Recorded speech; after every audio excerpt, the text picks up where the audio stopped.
मुख्यमंत्री नवीन पट्टनायक कलाहांडी जिला गस्त समय डुटा स्थित सांदुल नदी एक जलसेचन प्रकल्प निर्माण पर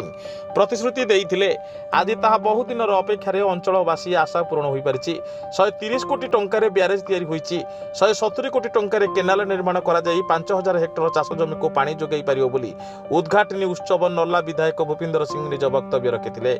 सांदुल ब्यारेज को भर्चुआल माध्यम मुख्यमंत्री नवीन पट्टनायक उद्घाटन करछंती। एही उद्घाटनी उत्सव में हजार हजार महिला पुरुष जोग देता बेले नल्ला निर्वाचन मंडली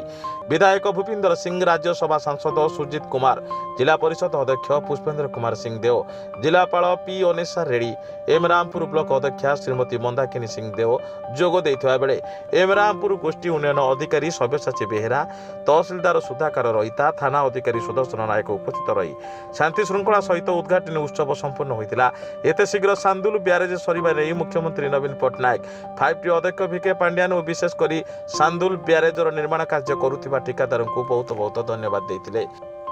पश्चिम ओडिशा जोनाल हेड उद्धव पन्ना रिपोर्ट साई सत्य न्यूज।